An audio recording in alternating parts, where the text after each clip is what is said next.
CNN's Dana Bash is one of the very best political journalists I've ever worked with during my political career.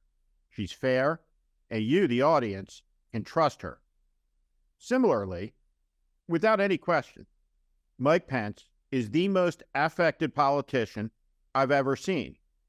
I find it extraordinary that there's any adult human being in the United States with an IQ over 45 who buys into it.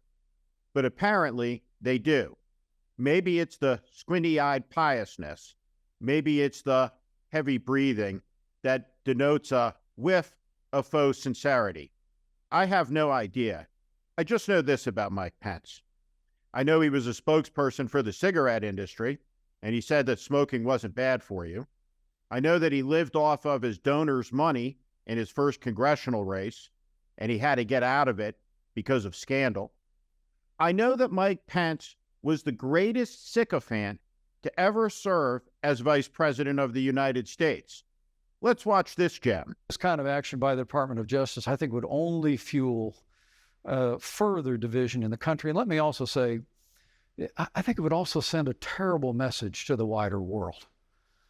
I mean, we're the emblem of democracy. We're the symbol of justice in the world. And the serious matter, which has already happened once in New York, of indicting a former president of the United States, sends a terrible message to the world. I hope the DOJ thinks better of it and resolves these issues without an indictment. Sir, I just want to clarify. What you're saying is that if they believe he committed a crime, they should not go forward with an indictment.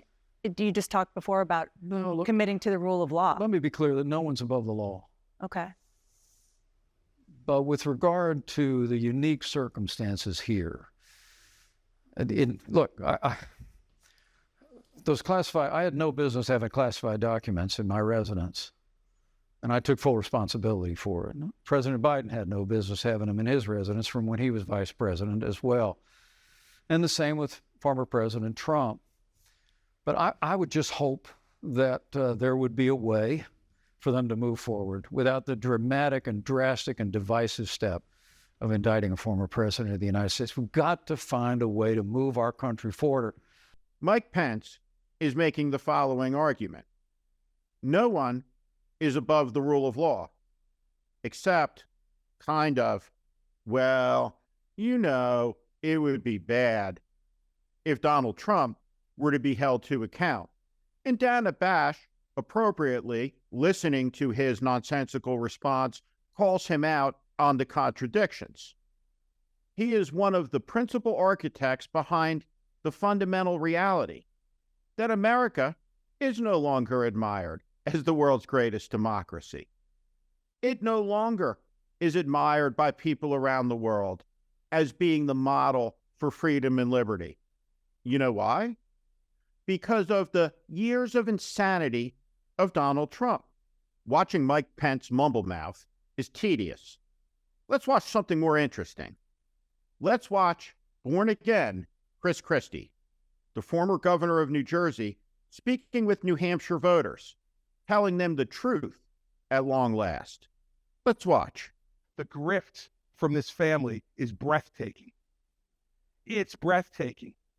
Jared Kushner and Ivanka Kushner walk out of the White House and months later get $2 billion from the Saudis.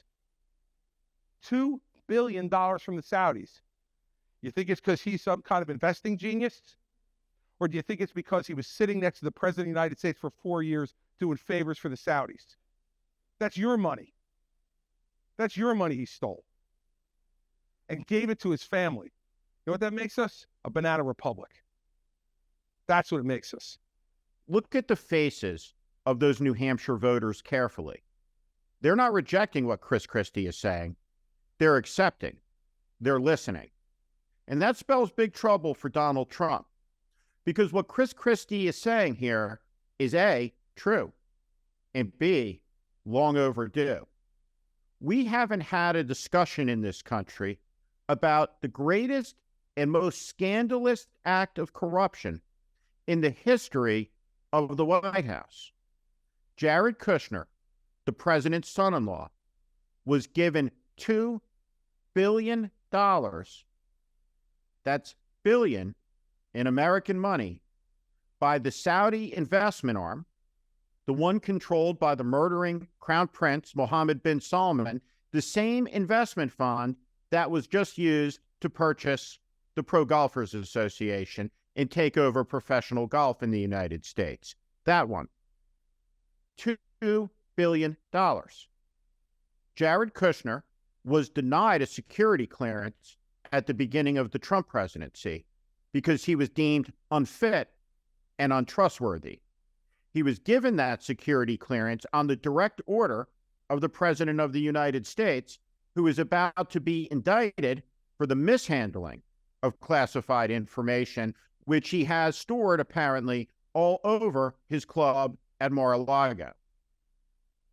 According to news reports, there was no person in the White House who was more gluttonous for the receipt of classified information.